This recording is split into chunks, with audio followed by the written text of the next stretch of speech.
Right, on today's to-do list is for me recording some stuff for you to watch, which is nice, I suppose.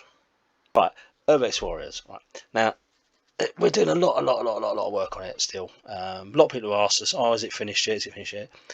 It's getting there. Hopefully, this little video will give you an insight as to why things take longer.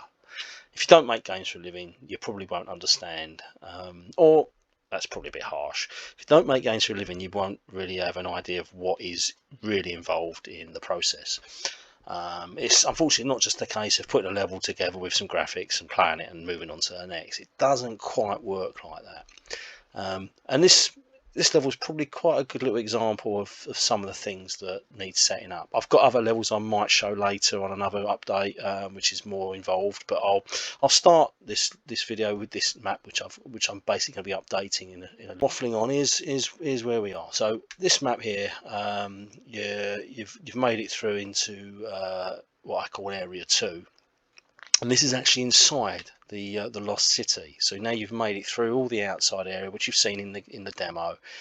This map you're seeing, I'm not going to show you any more of this because this is a lot of stuff in there that you know is not to be seen until you actually play in the full game. I don't want to put spoilers in and all that, but anyway, you work your way through this bit, and there's a bit up here, and you go from here, and you go into this area.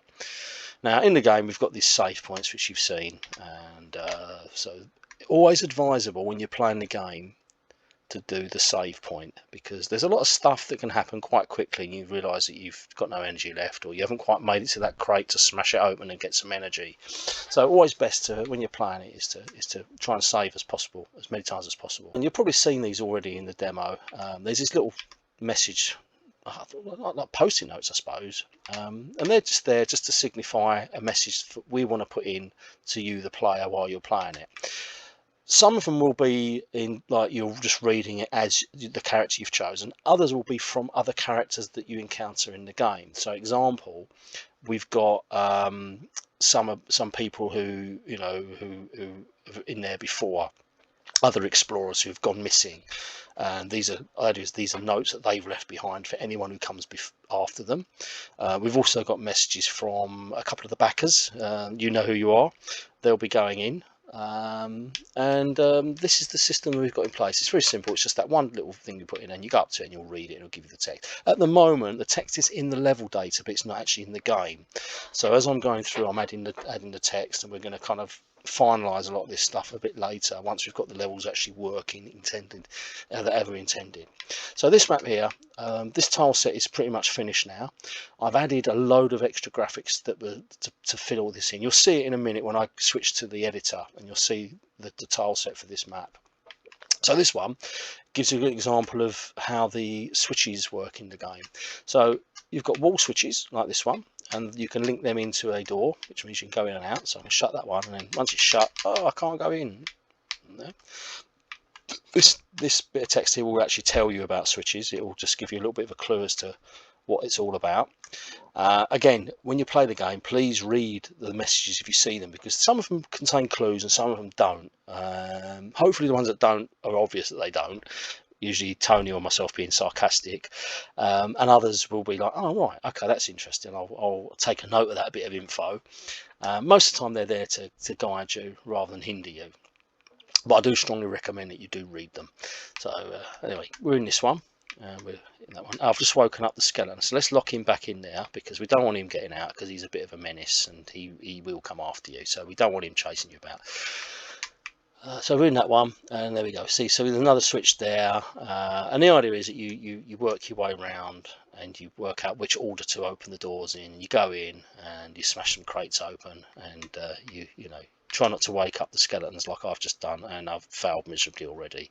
So, because what they do is they wake their mates up, and before you know it, you've got a whole level of running around. And anyway, I'm going to blast them. I've got a cheat mode on where I've got the blaster, so I can just get rid of them all, because they will get on my nerves while I'm trying to explain what the game's about.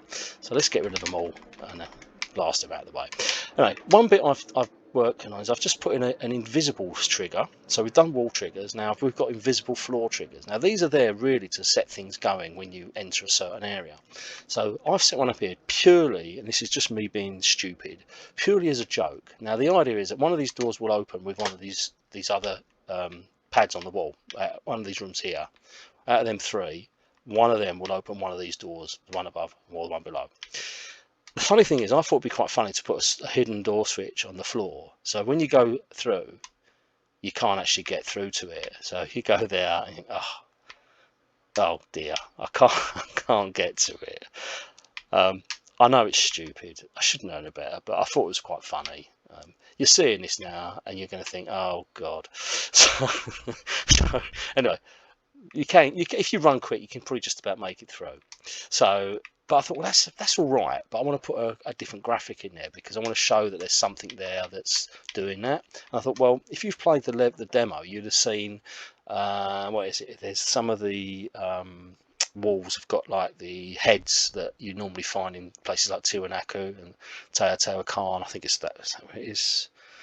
I'm a bit tired because I've been working a lot on this of late. Well, months and months and months and months, but I've been working a lot on this game, and yeah, so I thought what I'll do is I'll put some of them heads on this wall, but I'll bring them in. So because on the level, the area before this, as you go from the outside to the inside, you start to see like the relics and the old ruins of some of this stuff that's left on the outside. So I thought, well, I'll bring some of that into these levels, which are effectively underground because they're buried. So the job I'm doing now is I'm going to be in a short is I'm going to be putting those graphics on here, and then you can see me editing it all together, and we'll take it from there. But just really so that I can make sense of this little bit here. But the idea behind this thinking isn't just me being stupid. It's also to kind of force the player to go the long way, which is a good song, isn't it? Remember the Go the Long Way Home? Yeah. So you go the long way home, and then you can come run around here, and then if it's that door that opens, then you can get in there, or if it's the other one, you can run through and get in that one. And of course, when you go back, that'll open and you can get to this one. See, game design 101, yeah, risk reward. So and then you can go through and carry on your gameplay. So it starts off the wrong way, and then when you go the long way home, you get the reward of being able to go through and exit properly. So the game is full of that sort of stuff. I mean, it's really put a lot of work into the design of these levels, so that there's lots of little things like that which you probably won't see straight away, and then when you play it again you think, I didn't realise. There's also things like in it where there's multiple routes. So for instance, you can, there might be a room with two exits, and one exit takes you north and the other exit takes you west, and they will eventually meet up again, but one route might be slightly easier than the other. So anyway, I'm not going to ramble on for much longer, because anyone who knows me knows that I can talk and talk and talk and talk. If you've met me at any shows, you know that I do love a good chat. I'm going to switch to the level editor now and carry this on. So this is the editor. I've got there's lots of maps in the game. I'm going to hide that because I don't want you seeing all that, and I should have hit it before I started. But hey, I don't do this very often. You probably think to yourself, yeah, I can see why, mate. So, right, here we go. This is the map. We've got basically, the maps are very simple. We've got layer for tiles, floor tiles, and a layer for wall tiles. Some of these maps were edited a bit further ago, so they need some extra editing. So there's a few things I'm fixing. I've got to put what we're trying to have is a lot of the walls it's nice if the walls actually sit on the floor. So when there's a gap like that, sometimes we've had some problems where it sometimes throws a bit of a wobbler when it goes up against the wall and there's nothing underneath it. Don't know why. So a safe bet for us, which is also known in the trade as a bodge, is to go through and just put some wall tiles underneath, which is like that. So let's do that. Right, so the first job I want to do is I want to just go in, and as you can see, this is the tile set. All right, this is the tile. There's a few tiles left, and then this is the wall tile set, and there's a few tiles left, and these are all the different combinations, like a big old jigsaw puzzle. Now, because I've added these grey tiles in later on in the development, I wanted to go back and just put hints of the ruined city as you go through your journey into the game. So rather than just having everything looking the same, I want to kind of mix it up a little bit, so there's hints of a bit of dereliction. Is it dereliction? Is that a word? Derelict bits. That's what I'm trying to say. So first thing I want to do is want to go in here and change all these floors in some of these areas. So I want to go in and just swap these out with some of these other. Now in these ones there are sometimes skeletons, so I want to make it so that some of the areas that have got skeletons in are actually dark, so you know that they're a little bit different. There's a few bits of stuff there because I've already edited this map before. This room was a little bit smaller to begin with, and I've made it a bit bigger and moved this bit here around. So what I'm going to do is I'm going to just edit this up, whack that on now, and then you can see that it's, you know, this is pretty much how we do a lot of this stuff.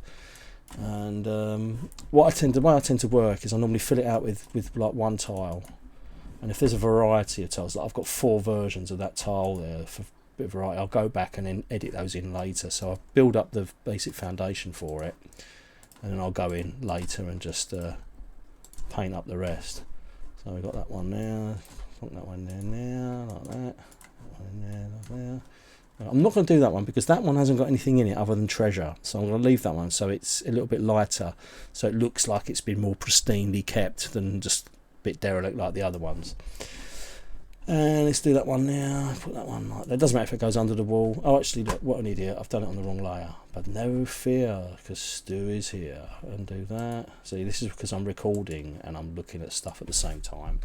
So good thing about this editor is that you can do stuff like that. You can get rid of that layer, and then I can brush and paste it, and then I can just plonk it in like that on the floor. There we go.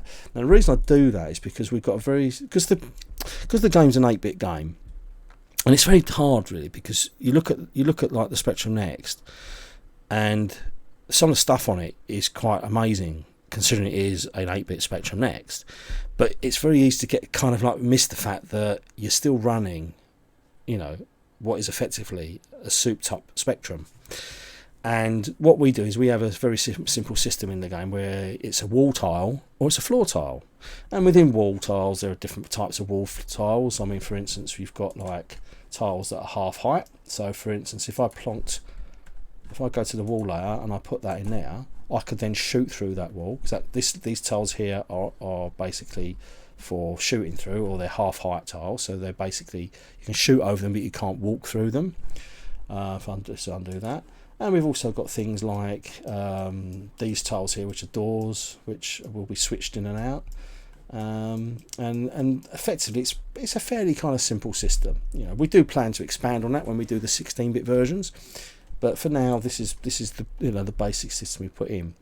But the thing is, because of that, we've had to keep the wall tiles and the floor tiles on different layers, and that's it. Kind of works. But me being me, in the height of being Mr. Creative, I sometimes forget, don't I? So I'm like, oh bugger, I've put it on the wrong layer. Thankfully the game will say it errors when it does it, so I'll know that I've usually messed something up. It doesn't happen often now, because I've got used to it, but at the start I was doing it a lot. I kept forgetting. It's like, oh god. But anyway, I'm rambling on. So let's get rid of these ones, put these ones in on the floor. Get the rest of those ones in there like that. It doesn't matter if it goes over a little bit because it's underneath the wall. As long as it's a floor tile, it doesn't really matter. Again, it's a weird thing that, because it's only really because sometimes the it goes a bit funny. I think Tony did fix that bug at some point. I'm not sure, but I seem to do it now just because it needs to be done, just in case, just to tick all the boxes. So let's put that one in now. Let's put that one in now, and let's go and do this one like that. Right, so I've done all that. Now I don't like this repetition. I don't like this repetition, he says, repeating it, and I really don't like repetition. You don't like repetition? No, I don't like repetition. I'm doing stand-up now, and I to myself, mental. So what I like to do is I like to mix it up a bit. So just put a couple of those in there, put one of those there, and then put a broken one somewhere else, put him there. Go back to that one. Let's put. I can't do it in there because I've only got two of them, so I can't do any of the other ones in there. But I can do it on these ones where you've got the shadow on it. So I put that one in there and put one in there, put one in there. Let's put one in there, one in there. So that just mixes up a little bit, doesn't it? It's just a bit of variety. And the same with these ones. Put a broken one there and another broken one there. Put one of them in the middle, and let's put that one down there.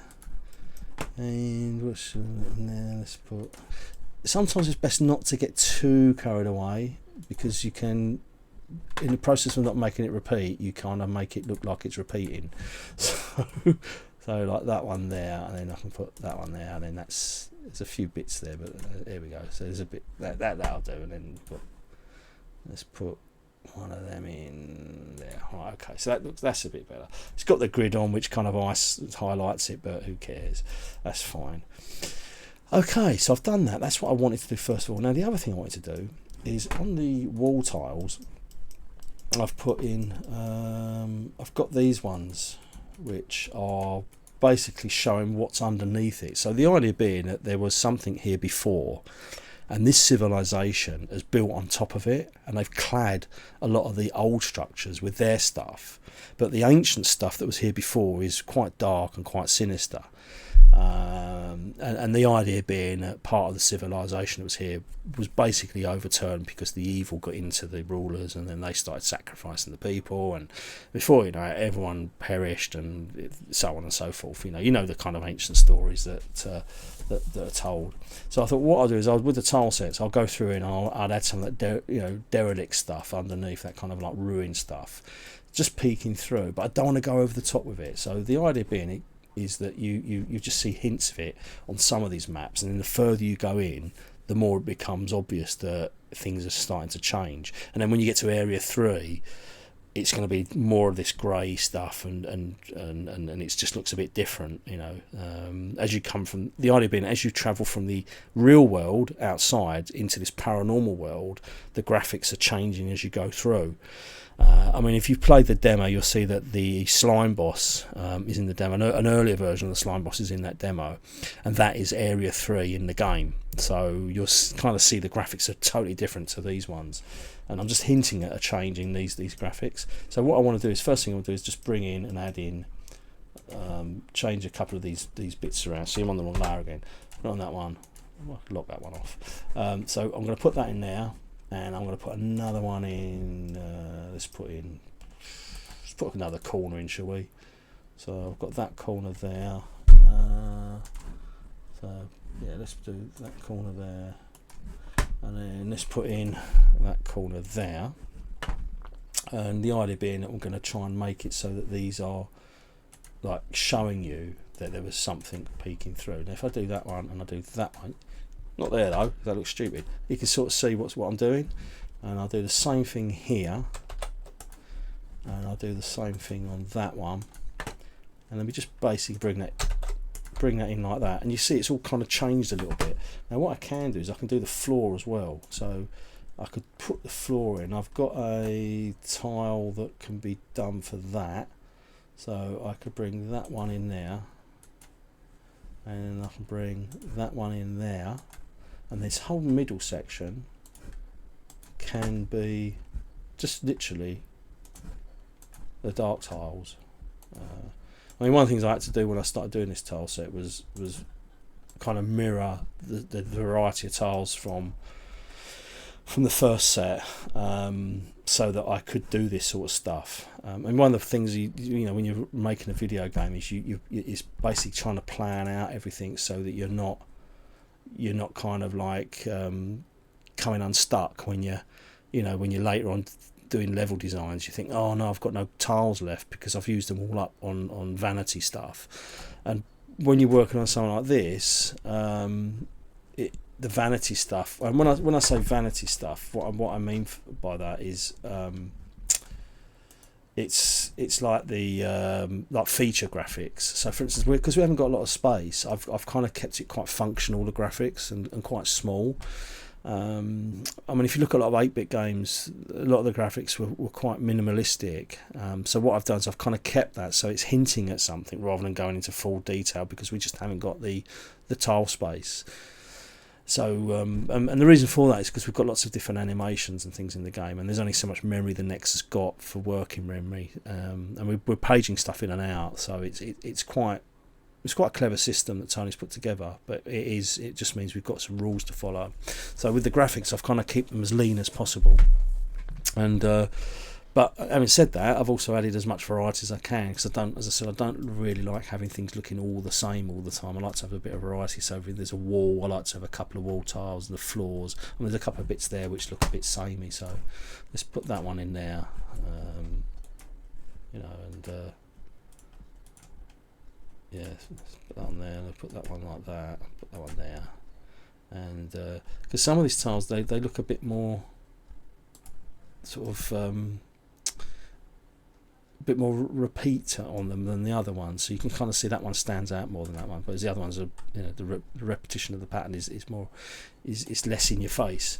So anyway, we've done that. All right, that's that one. Now the next thing I want to do is I want to come in here, and I've pasted these tiles in from the area 1 tile set. I've just but they're different because the area 1 tiles is outside. They've taken on like the orange sandstone, which is no good on here. So what I'm going to do is I'm going to recolour these ones and then put them in this position here. Now I'm just debating whether to put them in like that or actually have cracks. And the tile height is the same, so the tile width is the same. So I could just put them in like that, I suppose. So the door trigger's there, so I could really put in like that. If I keep it like that, that could just be a crack. Yeah, let's do that. So if I leave that there, so that signifies, so this is the third layer, which is the object layer, and you can kind of see where things are. So you've got collectibles, you've got doors, you've got pressure doors, you've got triggers.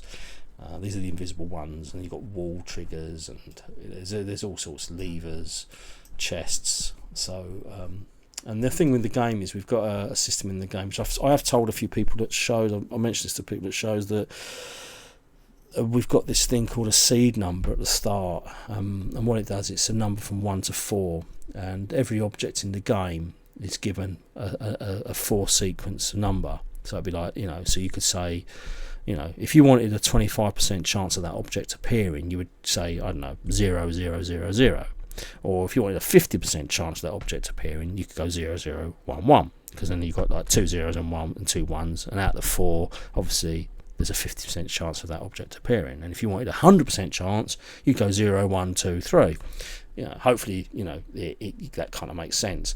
And again, the reason stuff takes a while is because you go through and you might come up with an idea and you think, actually, let's make a chest appear, say here, but at 25% of the time it's got a zombie in it, or 25% of the time it's got a piece of cake or a burger, or 50% of the time it might have, you know, a gun. You know, you might pick up some ammo for your gun. So if I wanted to do, you know, that, then I mean that one there is, what's that one? That's got a chest zombie, and that's 25% of the time. You can see that number there. So you can kind of get an idea of how levels are designed and how things progress. So like the gold chest, the same thing. You know, I could have an object like a gold chest, and I could have 4 versions of that one, and each version of that is set at 25%, you know, probability of showing, and each one could be set up to show something different. So there's a, you know, and this is the thing, when you test the game out, you play it, and you might play it and think, doesn't feel right, and a lot of this stuff is done on how it feels rather than just doing it and moving on to the next. And I mean, Tony's got a great way of calling it crafting, you know, that we craft games, and that's pretty much how we've approached this one. You know, I'm doing levels, and there, you know, you could take, I mean, some levels have taken like 2 to 3 days to do one level design, you know, from start to finish. And then I say finish, but then I might play it later, you know, a few weeks later, and go, actually, that's not quite right. There's something not right about that, and you tweak it. You come back into the end and you tweak it. So there's a lot of stuff that's like set up and that. But anyway, let's switch to the my pixel art software, and I'll pick it up from there. Right, okay, I'm now in ProMotion, and I've already made a start on this earlier before I had this bright idea to record some of this stuff. As you can see, I've started doing a little bit of this already, just adding some of the detail around. I'm recolouring it, so I've gone through and already coloured it in with, this is the tile for the existing wall. So what I'm going to do is just go in and just do some of this sort of stuff, just pad it out a bit, and then make it look like they're actually part of this wall. There are different ways you can do this. I mean, you could put a filter on and then just colour it all, but I like to do it by hand because sometimes when you do this sort of stuff, you can see sort of areas where it needs a bit more sort of detail. I mean, the original ones have got like this greenery at the bottom, which we don't need, so I'm going to get rid of that, bring in some of this sort of stuff, and then that way we can although they're effectively the same graphics, they're not quite the same, if that makes sense. They're just a little bit different because they are, you know, they are inside. And I suppose the other thing is they're more pristine, so they wouldn't have any of this other stuff around because they're basically buried underground. So they wouldn't have necessarily have all the what would I say, all the moss and the you know, the green stuff, and let's make them a bit darker. And again, you know, because they're more pristine, they won't have the weathering on them, so they won't be quite as brown and you know, derelict as the other ones. So I'm just doing that. If anyone's wondering how I'm doing this, you probably see over here the counters going up and down. This is how I work. I tend to have one hand on the keyboard, one hand on the mouse, and I just use the colour picker to pick up the colours I want, because it's the quickest way for me to do what I need to do. Some people will manually select the colours, which is fine by me, you know, if you're not in any rush, but normally when I'm doing stuff I want to get it done ASAP because I've got other stuff I want to get on with. So it's not like a hobby where you're just doing it for the fun of it, because it's work. You want to get the job done ASAP. So I tend to I've always worked like this. I mean, back in the sensible days when I did cannon fodder, you know, when I did sort of golf and Megalomania on the Mega Drive, it's the same thing. I just went through and just drew stuff as quickly as I could, you know, using this system. And the great thing about the software I use on here, and I think the other software does the same thing, but I use ProMotion, which has the same keyboard shortcuts as dPaint. So for me, when I switched to PC, ProMotion just allowed me to switch straight away, and I didn't have to learn a new piece of software. You know, I mean, I did try using dPaint about a year ago on a machine, and mate, it was like it's like, this is crazy. I don't think I could use it. I mean, it's bad, isn't it, saying that? I know, but I don't think I could use it today. I'd be like, oh, because I'm used to all this stuff, layers and you know, the bigger palettes, and I suppose if I had to use it, I probably would. You know, if it was you know, someone wanted me to do something on the Amiga and be fully Amigaized, then maybe, but I couldn't do it. I couldn't use it again for doing, not commercially, I think. I mean, I've got so used to modern tools that it would feel a bit strange. But anyway, let's zoom out so you can see that. I mean, there's a little zoom window there, but you can sort of see. Let's get rid of that floor first of all, if it's on the right layer. I know it's on that one. Grass, here we go. Let's get rid of the grass layer. Okay, so this is one of my work files. You can kind of see stuff in there, you know. So one of my work files, and what I do is I use a work file, and I always put Z. Now this is an interesting tidbit of information for you. I saw RJ Michael about a month or so ago. We was over in California, and I didn't realise until I said it that he does the same thing. He said he uses Z for files that are kind of work files and temporary files. And I was like, oh wow, I'm not the only one. And the reason being is when you're doing stuff, and this all comes down to when your files get sorted into alphabetical order, is that it means that anything that's a work file is immediately put to the bottom of the list, so it's never in the way when you're trying to find out, you know, looking through all your files. And that's brilliant. So I thought, I didn't realise that. Yeah, so a little bit of information for you there, to fill in the gaps between me sitting here talking waffle and something of any interest. So anyway, nearly done that. So that's that one. And let's get this one done. Put that around there. Let's fill that one in. I could use fill for all of it really, but there you go. That's in there. So that looks there. A little bit, need a bit of smoothing on there. And again, with any of my work, I always like to put the anti-aliasing as I draw, and that's a throwback to the old days, really. The old days when machines were so limited that you really didn't have any option but to smooth everything off like this. So I always like to anti-alias everything as much as I could. Actually, I put a little bit in there. Let's put a little kink in there, couldn't I? Or maybe not. Could do, I suppose. Shows when you put things like that in there, it stands out more when if you put in a load of them together. But I mean, that kind of looks alright. Then let's put another one in there. Let's go to town, shall we? And put one there. And bring that down like that. A little bit there. Highlight. Yeah, that one there. I don't want to put too much of a bright colour on this one, because if I do that, it makes it stand out too much and it makes it a bit wider. So by doing this, I mean, I could take it down even more. Doing that, it's a much more thinner crack.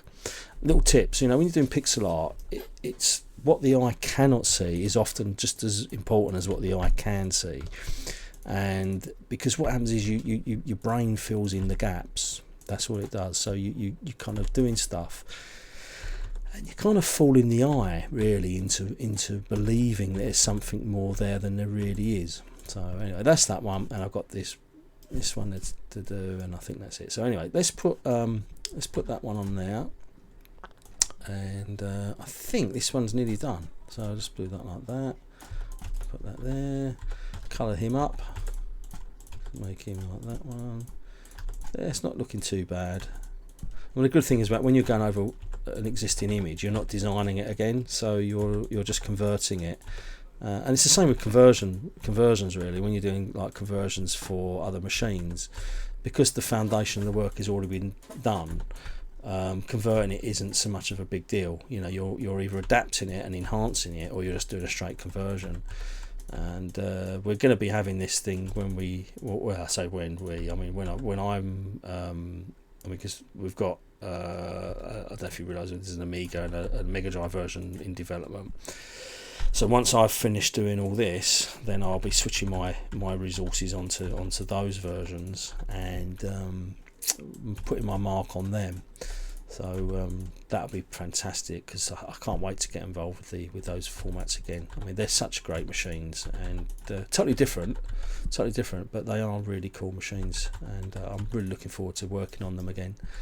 So right, nearly done with this one. Let's put that in there. Put that a bit of that. Pick that colour up. So I need to go through and add that colour to these bits, because that's what I've used for this wall. One thing I noticed with the next, because the palette's quite. I say it's restricted. It's not really restricted if you think about what it is. But I mean, 512 colours is still a hell of a lot of colours. It's not like it's 16. But because it can display so many, the 512 does feel very limited, and it's a frustration that I've had throughout the whole of the development process. Is the 512 colour palette just doesn't feel quite right. It needed to be, in my opinion. I think it would have been much better if it had been a 12-bit palette like the original Amiga, because that was a great palette. It wasn't mega big like the the 1200 set, or like the AGA, but it was big enough to be able to really kind of like make some really cool graphics. But having said that, I mean, one of the things I've had to do is I've had to do colour mixing on here, where I've had to sort of stipple colours together to fool the eye into seeing more shades than there are. I mean, you'll see a lot of it on the graphics for this game, and again, it's a style that I don't normally do. I don't normally go down that route where I'm stippling a lot. Thankfully, we live in an age now where stippling is seen as a really cool thing and everyone loves it, so I kind of get away with it. But back in the days of like Sensible now, I would never have done as much stippling on a project as I have with this one. I mean, Cannon Fodder I did for a bit because I wanted to create the illusion of foliage and leaves and the jungle, but on other projects I didn't really do so much. I mean, Mega Drive I did because it had a similar palette to this, so it only had like a 512 colours to choose from, so you kind of had to get away with it. Right, so a little bit of red to get rid of on there. Let's get rid of that one there, put that one down there.